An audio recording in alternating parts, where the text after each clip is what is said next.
And then Pat puts me last, which is pressure. After 3 really good talks today, you want me to finish off the program. Okay, no pressure, not at all. On whitewater, yes, I see lots of whitewater interest. So what do you do to make sure I keep your interest? Lots of videos and Carnage.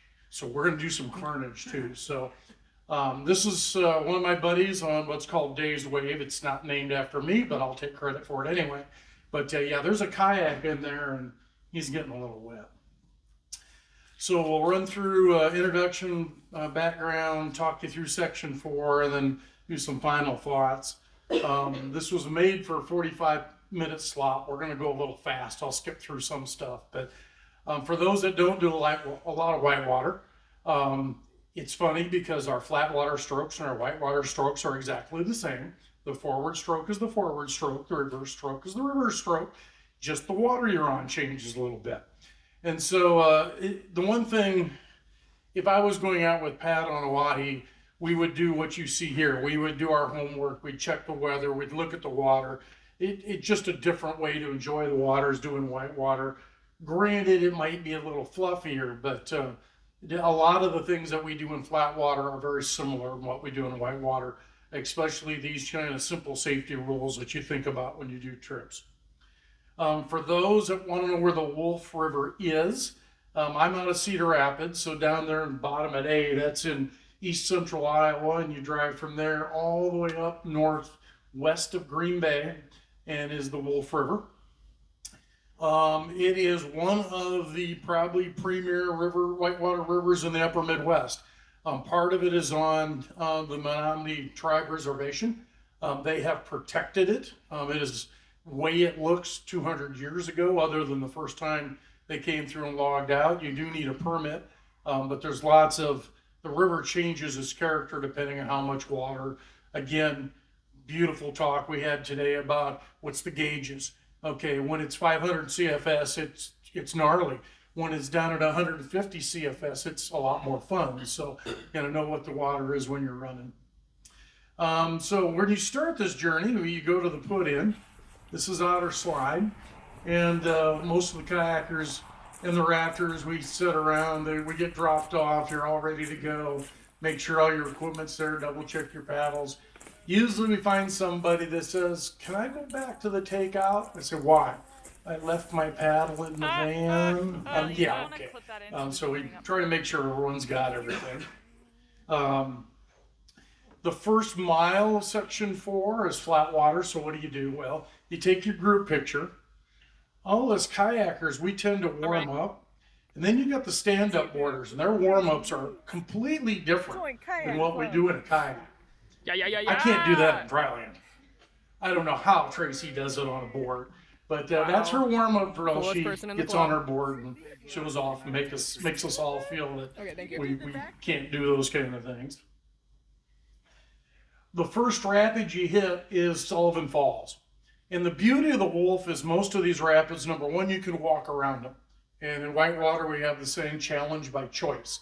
So if you don't feel that this is a feature that you can handle, you can walk around. You can see some people in this picture standing up, kind of scouting and looking at the rapid. It is a 7-foot drop, and we've got a couple vids here, but this is Fred in an open canoe, kind of going off that drop. That's me in my kayak, just kind of flying off the edge. But you can also take a raft, and as you can see from the smiles, it's a lot of fun to bounce a raft down Sullivan Falls. When you get the younger crowd, they have this idea, let's just stuff everybody into a boat and see what will happen. You can imagine what happened to the 2 people in the very back. Yes, they got launched. They learned how to fly when the raft hit the bottom. This is a video of one of the guys in my pod running it. You get to see from the paddler's perspective coming up. And one of the things in whitewater kayaking, we talk about a horizon line. As you paddle up and you notice there seems to be a horizon coming up, that tells you one thing. The river is about to change elevation drastically. So if you don't know where you are, it's time to pull off and go someplace different. This is Glenn coming up.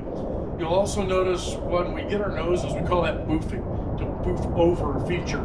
And there's a shelf here that allows you to naturally boof and catch that air. And that's a lot of fun. especially when you don't know how to move, and the river just allows you to go flying off. And when he spins around back here, you'll see there's the view back on the way up. One of our favorite stories is the tribe will rent to people that want to do this, and they have a very good safety program, and they warn people that you're going out in some major whitewater. But one time, what we assume is a gal and his or her boyfriend came up to the rapid. They were, let's see if my mouse works. Yeah, it does. Right here. You can kind of see there's a shelf before it all falls off the ledge. And they came up, and she's in the front, and he's in the back, and they get right up to the edge, and he steps out of the raft. Raft goes down at Taco, she's inside, she's giggling, she turns around, and he's not in the raft. We heard him for the next half mile. I'm pretty certain they weren't together as a couple after they got off the river. She read him the riot act, which was deservedly so from that. The next rapid down is we call Upper Duck Nest, and James is going to run this. And one of the things you do when you're on these rapids, any rapid, is sometimes you want to slow it down. Things are happening fast. They need to break a river up. And so what the kayakers will do is, this is actually a fun line. You come down here and you catch eddies. And just like in flat water behind islands and things, the slack water, the eddies allow you to regroup and kind of look at things. You can see people over on this opposite shore kind of getting out of the scow. James catches, we call this the 3 eddy catch. And he catches that eddy, he's going to come down and catch this one. Eddies allow you to get your breath, they allow you to look at the white water, and they allow you to, when like rafters are coming, you got river traffic. Don't take your eyes off this raft. Just kind of watch this raft, because these are 2 of the poor souls that probably didn't know how to raft that day. And they hit the wave down at the bottom, and someone gets ejected out of the boat, and luckily there's a big pool down there. But yeah, from a kayaking standpoint, we use these features to help us. Now he's setting up, James is going to go across the top of this wave, kind of just ferry himself over, go through that big hole, and then get set up there at the bottom. That's one of our paddlers blasting through the same hole that ate the raft. Of course, if you have an upper duck's nest, you have to have a lower duck nest. And this is at the bottom of lower duck nest looking up. And this is the character of the river. You saw part of it with the drops. The Wolf River has several 5-foot drops in it. This is the rest of it is just continuous water, lots of little holes, lots of waves, lots of things you can hit. And next, I'm going to show you James running lower duck. He'll come down here. It's always fun if you don't get your roll before you get to here, then you get to swim all of lower duck. So most people try to make sure they're upright before they go through here. But as you watch, he's just going to kind of glide between different things, avoid down here at the big wall. There's a hole you really don't want to be in, so he goes to the right of it. Nice and clean, beautiful, beautiful place to be, just wonderful water. And what he's going to cut through here is Dave's Wave. And one of the things as kayakers that we love to do is get on a wave like a surfer. And this is one of my buddies working his way. If you get your nose into the wave, it tends to throw water. So there's a boater in there somewhere. And this is a picture or a vid. This is just Glenn. Just like surfers, we get in our kayaks and we can work this water. We can go back and forth. It is an amazing feeling to sit there and match your speed of the water going under you as you're pointed up. And he's just kind of working that wave back and forth. It is so much fun. I can't describe it. And unlike the surf where we got to go back out, you can just stay here and be here. In fact, we gave Glenn several parking tickets on this last trip because he was hogging the wave and wouldn't get off. So the next place down, and it's about a 7-mile run, about halfway, is what we call Picnic Rock. It is the biggest slab of granite I know of outside of El Capitan. This thing goes another half mile back upstream. It is just an enormous piece of rock. And of course you can imagine when it's sunny out, it's all solar heated. You've been wet all day. So we usually get out there and I'll fall asleep on the rock, take a nap for a little while. Before you get there, there's a couple features on the river that the folks that know how to do a stern stall, where you bury your tail into the water and go vertical, and they get to play doing that. There's also a rock here right at Picnic that you can do this. James is showing off, and then he messes up. But it's a lot of fun. You can do that's called a splat, and you just run up on the rock and slide off and come back down. Once you get past Picnic Rock, and it's really nice because that's a good place for us to break, regroup, have a snack, get some water, repack your bag. Then the jewels come out. These last three rapids are the big boys and girls of the rapids. There's the upper and lower dells, and then there's Big Smoky. And as you'll see, we're going to do the upper dells. Easy to get up here in this rock and do some scouting. James is going to run down. There is a break between the upper and lower, thank goodness, and you'll see why. The one could call the upper section of the upper dells and a lower section of the upper dells.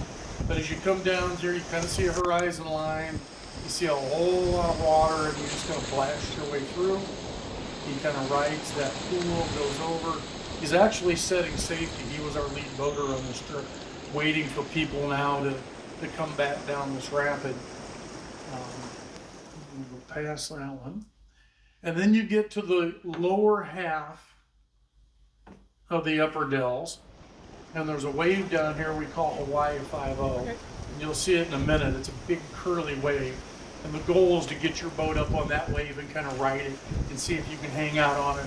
Or see if the river says no, it's going to get you. There's the wave.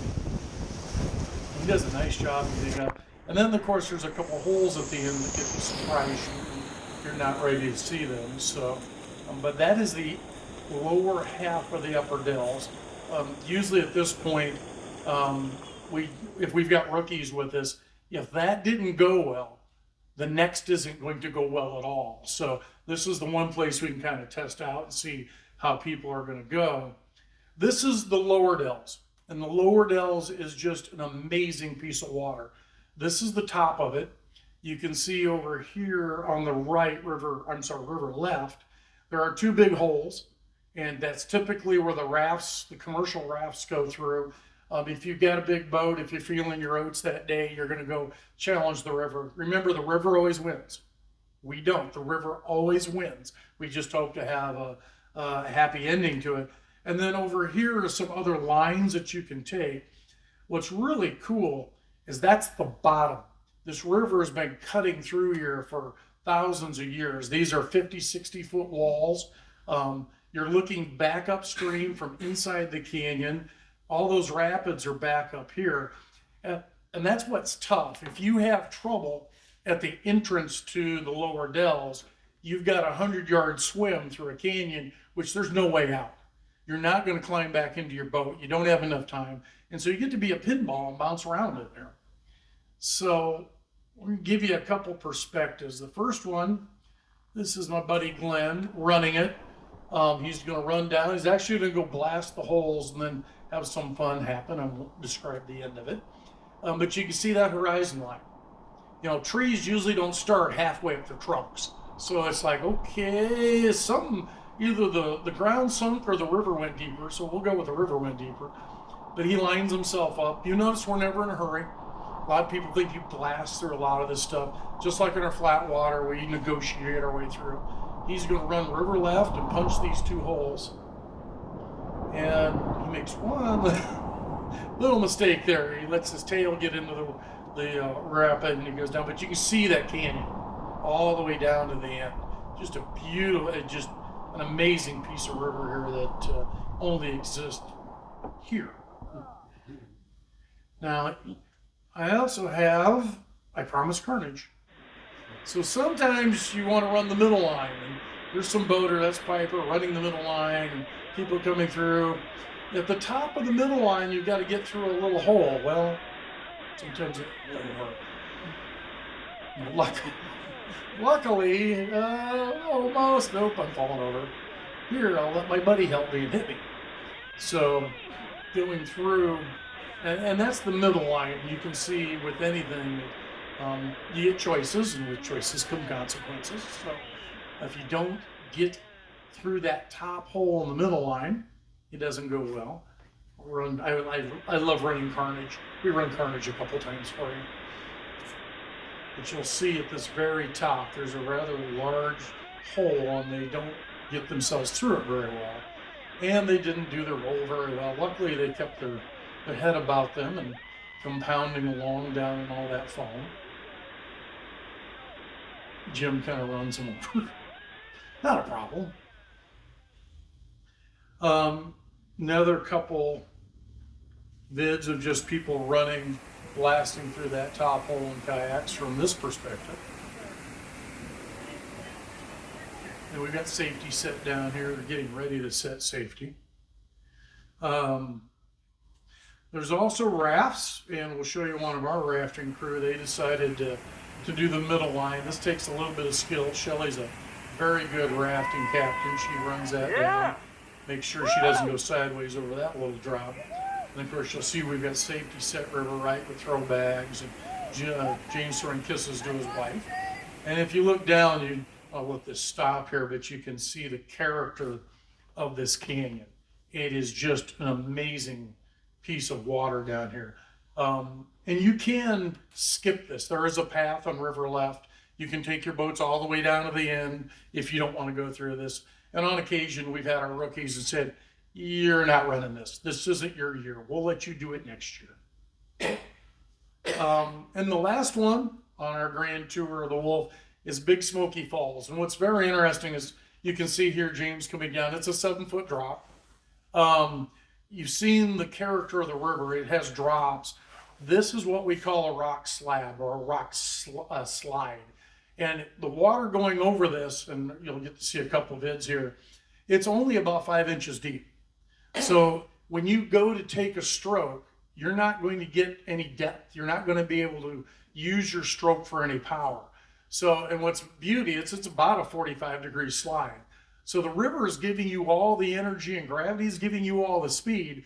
So what's hard for kayakers who've not done this kind of thing is to realize all I've got to do is steer. The river's doing the rest of the work. Let the river do the work. And so we'll show you a video here. It's a little blurry. Piper has a foggy lens, but she's going to come down. We'll run all the way through. You get to see how she really doesn't take strokes. She's more lining herself up, letting the river do things. Again, as you come up, there's a little bit of a horizon line. Once you drop into the run on Big Smoky, other than getting out on the river right side, you're not getting back out of here. And you can see the nature of the rock here. The water's over. Off to the right, that slab is no different than what the water's over the top of. At higher water, this whole thing is covered in quite crazy. We talked earlier about eddies and using eddies to control. Piper gets in here, didn't like her position or speed, pulls over in an eddy, squares herself up, turns around and says, "Okay, now let's run down and see what happens." The hard part of Big Smoky is this water is flowing right to left. It's piling into the cliff wall. And you'll see what that does is it creates diagonal waves. And those diagonal waves, I want to go this way, but the diagonal wave is trying to turn me. So how do you position your boat? And you can't take a deep stroke. So all this is about managing angles and managing just the direction, how your boat is pointed. So if the river's going to push me around, I deal with it in some way, shape, or form. She stayed wide at that one. Again, you can see those waves coming off that wall. She's trying not to get spun, and then boom, off the end you go, and all kinds of fun. I promise Carnage. This is Carnage.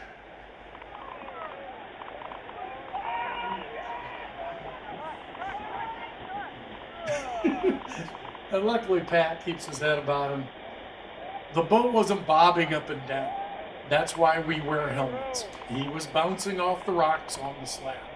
As we all say, "Are you okay?" Because that didn't look like it was any fun from that end, but they're okay. What I'll do is I'll run that again.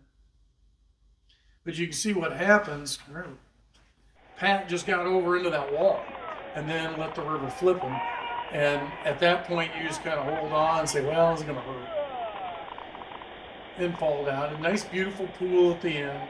Safety's there in case he didn't come up. We were ready for him from that end.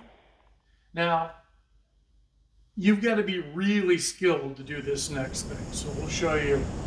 This is my son running his raft with one of his rafting partners. And they have an interesting run. Remember what we talked about on the wall? Rafts don't have as much room to maneuver.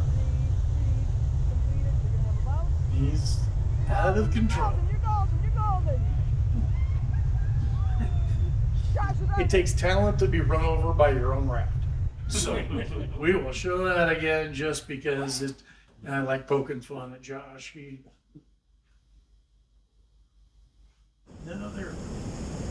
But yeah, he got himself spun around. And unfortunately, his rafting partner took one more reverse stroke rather than let that raft stay teed up to the wave or the drop. And so they got sideways. And Josh is 6'4" and 250. So that's a lot of momentum going off a 6 foot or a 7 foot drop. And he just didn't hold himself into the raft. He was perfectly fine, but see ya. And he gets run over by his own raft, which was the highlight of the trip. So. That's Whitewater. That's some fun. That's one of the premier rivers in Wisconsin. People go there from Memorial Day. Usually it's open Memorial Day to Labor Day. When it gets over about 1,500 cubic feet per second, nobody's out. That gets to be very dangerous. There at Big Smoky, that turns into a terminal hole that just doesn't let things out. So that's why you look at river gauges. You know, this is not the weekend to be heading up there because it's not going to be open. So hope you had fun with that. And we'll find more Carnage and I'll bring it up some other years. Thank you.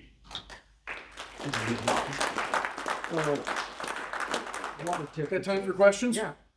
Questions? Anybody have anything wild and crazy? So where would you go to kind of work your way up to that?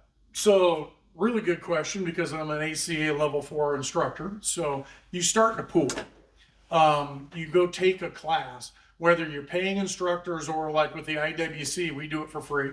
I've been talking with Dave and Dave. At some point, Iowa, Whitewater, and South Dakota, we're going to get together and we're going to bring up the instructors and we're going to take a weekend and just do a rolling, paddling, just because the commonality between whitewater and flat water, when you do a draw stroke and you pull your canoe sideways, it's the same stroke in whitewater. Forward stroke is the same. The boats are different, the paddles are different, but the mechanics of the stroke, I drag and boat, I outrigger, I have gills. If it's a boat, I've been in it. The strokes don't change. The boat will change the stroke a little bit, but it's amazing how common our paddle strokes are. So if you want to get into whitewater and you have already paddle a boat, the first couple sessions go fast. You're comfortable with water. You've got to get a little more comfortable being upside down in a piece of Tupperware because that's not a normal thing for human beings to have a skirt on and stuck in a boat. But a lot of people say, well, that's crazy. And our answer is we've never found a skeleton stuck in a boat yet. So when you flip a whitewater kayak over, you fall out.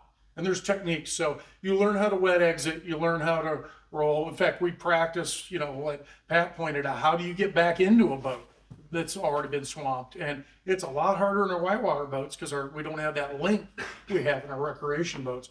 But in a pool with an instructor, and most of the time, right now, the Iowa Whitewater Coalition, we have a series of pool sessions. We start in November, we stop in March, but every other week in Cedar Rapids and every other week in Clear Lake. And people are just practicing rolls, practicing strokes, and you use the pool because once you have a roll, that's half the game. Then you go out in the river, it's noisy, it's dark, there's rocks, so we call that a combat roll. And normally, once you have a good pool roll, then you have to mentally, it's all a mental game.